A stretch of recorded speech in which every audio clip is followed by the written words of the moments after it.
பெரியவர். ஒருவேளை நான் இன்னைக்கு கஷ்டப்பட்டு கொண்டிருக்கலாம், ஒருவேளை நான் இன்னைக்கு கண்ணீர் வடித்து கொண்டிருக்கலாம், ஒருவேளை இன்னைக்கு என் வாழ்க்கை துக்கத்துல காணப்படலாம். ஆனா நான் விசுவாசிக்கிறேன், இயேசு என் வாழ்க்கையை மாற்ற வல்லவராக இருக்கின்றார். என் துக்கம் சந்தோஷமாய் மாறும்.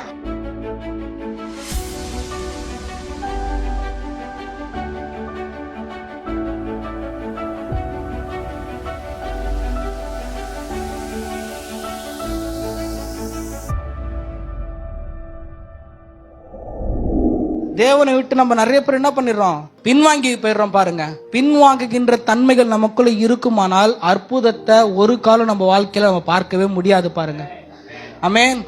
உங்களுக்குள்ள பின்வாங்குகின்ற தன்மைகள் இருக்குமானால் தேவன் உங்க வாழ்க்கையில வைத்திருக்கின்ற மேன்மைகளையும் திட்டங்களையும் ஒரு காலமே பார்க்க முடியாது.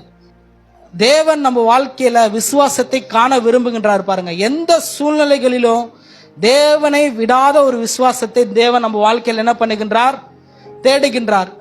அந்த விசுவாசம் நமக்குள் காணப்படுமானால் நம்ம வாழ்க்கை மாறும், நம்மளுடைய சூழ்நிலைகள் மாறும், நம்மளுடைய நிலைமைகள் எல்லாமே மாற ஆரம்பிக்கும். பாருங்க, அப்ப பாருங்க எப்படி விசுவாசிக்கணும், தேவன் உண்டென்று விசுவாசிக்கணும்.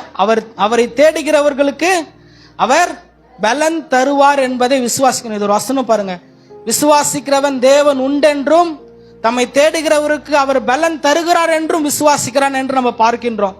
அப்போ நிறைய பேர் நம்ம என்ன நினைக்கிறோம், தேவனை தேடுறதுனால எனக்கு ஒரு நன்மையும் இல்லைங்க அப்படின்னு நினைக்கிறோம். சூழ்நிலைகள் அப்படிதான் நம்ம யோசிக்கிறோம். தேவனை தேடுறோம், ஐயோ நான் தேவனை தேடி என்ன நன்மையை பெற்றுக்கொண்டேன் என் வாழ்க்கையில, தேவனை ஆராதிக்கிறதுனால என்ன நன்மை என் வாழ்க்கையில வந்துச்சு, இன்னமும் கஷ்டம்தான் படுறேன், இன்னமும் அதே ஓட்ட பாத்திரத்துல என்ன பண்றேன், சமையல் செஞ்சுன்னு இருக்கிறேன், இன்னும் அதே ஓட்ட ஜட்டியை தான் போட்டுக்கிட்டு இருக்கிறேன், இன்னும் அதே ஓட்ட பைக்கில தான் போய்கொண்டு இருக்கிறேன், தேவனை தேடி நான் என்ன நன்மையை கண்டுக்கிட்டேன் அப்படின்னு தானே நிறைய பேர் நம்ம நினைக்கிறோம். இல்ல, விசுவாசிக்கிறோம். எப்படி விசுவாசிக்கிறோம், தேவன் உண்டென்றும் தம்மை தேடுகிறவர்களுக்கு தம்மை விசுவாசிக்கிறவர்களுக்கு அவர் பலன் அளிக்கிறார் என்பதை விசுவாசிக்கணும். பாருங்க, ஆமென். இப்படிப்பட்ட ஒரு விசுவாசத்தை தேவன் நம்ம கிட்ட இருந்து எதிர்பார்க்கிறார். பாருங்க, இந்த விசுவாசம் தான் ஒரு மனிதனுடைய வாழ்க்கையை மாற்றும். இந்த விசுவாசம் தான் ஒரு மனிதனுடைய வாழ்க்கையில கிரியை செய்யும். இந்த விசுவாசம் தான் ஒரு மனிதனை பாருங்க உயர்ந்த இடத்துல கொண்டு போய் விடும். பாருங்க, எந்த ஒரு மனிதன் பாருங்க தேவனை முழுசா விசுவாசிக்கிறானோ, முழுசா நம்புகிறானோ, அந்த மனிதன் பாருங்க அவன் பாருங்க உயர்ந்த அடைக்கலத்தில் வைக்கப்பட்ட பட்டணம் போல் இருப்பான், உயர்ந்த மலைகளில் வைக்கப்பட்ட பட்டணம் போல் இருப்பான்.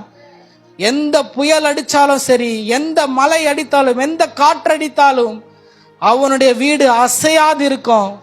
ஏன்னா தேவன் அவனோடு இருக்கின்றார், தேவன் அவனுக்குள்ளே கிரியை செய்கின்றார். பாருங்க, அப்போ சூழ்நிலைகள் நீ சூழ்நிலைகளை பார்த்து நம்ம பேசணும். என்ன பேசணும், என் சூழ்நிலைகளை காட்டிலும் என் தேவன் பெரியவர், என்னுடைய நிலைமைகளை காட்டிலும் என் தேவன் பெரியவர். ஒருவேளை நான் இன்னைக்கு கஷ்டப்பட்டு கொண்டிருக்கலாம், ஒருவேளை நான் இன்னைக்கு கண்ணீர் வடித்து கொண்டிருக்கலாம், ஒருவேளை இன்னைக்கு என் வாழ்க்கை துக்கத்துல காணப்படலாம். ஆனா நான் விசுவாசிக்கிறேன், இயேசு என் வாழ்க்கையை மாற்ற வல்லவராக இருக்கின்றார். என் துக்கம் சந்தோஷமாய் மாறும், என்னுடைய வேதனை மாறும் அப்படின்னு விசுவாசிக்கணும். பாருங்க.